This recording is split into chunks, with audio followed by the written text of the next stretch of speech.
Ah, Vitor, mas eu falei para ele que eu queria que ele parasse de beber e ele ficou revoltado. Mas não é... E aí parece que a coisa piorou. Mas não é ele saber que faz a diferença. É o jeito que você vai apresentar. E eu vou te dar uma dica no final. Te falei que eu vou te dar uma dica de como falar, caso seja necessário. Né? Porque a técnica funciona. Porque ela utiliza, né, pelo menos o método ACA, ele não é um conjunto de dicas soltas que você simplesmente aplica sem noção e aplica porque o Vitor disse que eu preciso falar ABC e eu vou lá e falo ABC e dá certo. Por quê? E se o ABC não funcionar? Porque as pessoas não são exatamente iguais. Então o método ACA ele é baseado em fundamentos e esses fundamentos eles fazem com que, na medida em que compreendidos os fundamentos e como utilizar isso na prática, você passa a ter uma capacidade, um repertório de aplicar isso em qualquer situação. E se você se basear nesses fundamentos, você está se baseando em coisas que são a base do que a gente entende do funcionamento natural do cérebro humano. Quer um outro exemplo disso? Um engenheiro. Mas ele precisa, ou um arquiteto, enfim, não sei a fundo esse assunto, mas assim, quando um engenheiro vai projetar um prédio, ele pode projetar de várias maneiras, mas ele não pode ignorar as leis da física, né? Por exemplo, gravidade. Existe uma gravidade. Existe o jeito que o terreno é, enfim. Ele, a partir desses fundamentos, ele é capaz, né, à medida que ele compreende todas essas leis da natureza, ele passa a ser capaz de construir um prédio em situações até muito absurdas. Que, né, às vezes um engenheiro pode olhar e pensar, nossa, como é que ele construiu aquilo naquela situação? Por quê? Porque ele dominou muito bem as bases e ele consegue, inclusive, achar variações para isso. Né? E aí o que acontece? Fazer quem você ama parar de beber é muito parecido, por exemplo, com uma sedução. Tá? É a última metáfora que eu vou fazer e depois eu vou te falar, vou contar algumas histórias e vou te falar umas dicas para você usar. Ela parece com uma sedução. Né?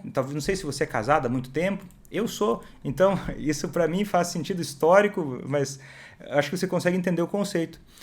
Uma sedução, e às vezes não só romântica, né? Mas às vezes uma amizade com alguém, você não chega falando para a pessoa toda a sua intenção final. Você não chega, você se apaixona por alguém, dificilmente vai dar certo se essa pessoa não está super apaixonada por você ainda, você chegar falando que você quer casar, que você quer ter filhos, né? Ou pega um desconhecido na rua e fala, meu Deus, olha, eu adorei você, eu quero ser o seu melhor amigo para que a gente se veja todos os dias e converse todo dia, pelo menos meia hora no telefone. Mesmo que você queira isso, fica até meio cômico falar isso, porque é quase que ridículo. Porque, claro, eu estou usando uma metáfora que é um pouco mais óbvia, mas quando você vai fazer quem você ama parar de beber, seria a mesma coisa você chegar na cara da pessoa que você ama e falar assim, mas você então precisa parar de beber, você não enxerga como é ridículo isso? Eu quero que você nunca mais beba. Porque só você nunca mais bebendo, você tem que entender que você é um alcoólatra, você tem que entender que você não consegue lidar com álcool, então nunca mais, nunca, pelo resto da sua vida, você deve chegar perto dessa coisa que você hoje gosta e não vê problema, que é o álcool. Por quê? Porque eu acho, porque eu tenho meus argumentos, porque eu tenho minha convicção a respeito da sua vida. Se essa pessoa não está muito convencida disso por conta própria, o que é mais raro, essa estratégia é ridícula. Você entende? E confessa para mim, eu entendo a vontade que pode dar de você esfregar na cara da pessoa 1000 vezes, gritar, falar para ela, olha como isso... Porque às vezes, eu sei, e me diga se você já sentiu isso, quando você está tentando conversar com o alcoolista, às vezes parece conversa com uma criança. Porque a coisa é tão óbvia que você até se pergunta, poxa, será que é sério isso? De novo, com tudo isso que aconteceu, ele ainda não se deu conta? Que ridículo, que coisa mais absurda. E aí você tem vontade de esfregar 1000 coisas na cara da pessoa, porque, poxa, como é que ela não está enxergando o que para você é absolutamente óbvio? Mas fato é que não é óbvio para o outro ainda. E claro, tem a técnica para te levar a aumentar essa consciência do outro. Mas a gente tem que partir primeiro da compreensão. Não é óbvio para o outro. Parece que é, mas não é óbvio. E se você esfregar na cara dele, você vai tender a dificultar ainda. Sabe por quê? Em outros momentos eu vou falar mais sobre isso, mas rapidamente aqui para você uma explicação. porque não é o foco aqui hoje. Quando você vai jogar na cara do outro, você tem que parar de beber, ou você liga um vídeo, uma live, e para tentar fazer ele escutar de fundo, para dar uma indireta para ele, que você sabe, no fundo, que isso vai provocar ele. E a vontade que você pode sentir é grande nesse momento. Só que eu quero te explicar uma coisa. No cérebro, a gente tem a área racional, e eu já falei em outros vídeos que tem o sistema de recompensa cerebral, e tem também o sistema da luta ou fuga, que é o sistema relacionado a medo, a ansiedade, que é a amígdala. Não é a amígdala da garganta, tá? Não é a amígdala palatina aqui. É a amígdala, é uma parte do cérebro que ela é acionada em momentos de ansiedade, de medo, né? Ela, por exemplo, quando a amígdala está muito aumentada em atividade, por exemplo, você está numa situação de muito estresse, a atividade da amígdala vai aumentar, para tentar aumentar os seus reflexos, para tentar te proteger, para você tomar atitudes que sejam de luta ou de fuga. Porque o seu cérebro animal, né, você é um animal, nós somos animais, ele tem esse mecanismo de funcionar para poder reagir perante uma situação estressante. Só que nós somos animais num contexto muito moderno que acelerou muito rápido perante a evolução da espécie. Então a gente ainda tem funcionamentos que são não perfeitos para a nossa sociedade. Por exemplo, um animal não fica estressado o tempo todo, mas vários humanos ficam, né? O animal, ele estressa, depois passa. Os humanos conseguem estressar por mais tempo, porque a gente tem uma sociedade que pensa, que imagina, que coloca uma pressão absurda em várias coisas, mas enfim, o que isso tem a ver com o que eu estou dizendo? Tem a ver com o seguinte, quanto mais estresse uma pessoa está sentindo, menos ela consegue pensar. Quanto mais estresse uma pessoa está sentindo, mais medo, mais ansiedade, ou mais até, isso mistura às vezes com a raiva. Quando você provoca o alcoolista, isso vai acionar nele um mecanismo de luta ou fuga. A amígdala dele vai começar a acender. Se colocasse um exame de imagem, você ia ver uma luz brilhando na amígdala dele, que é essa parte do cérebro.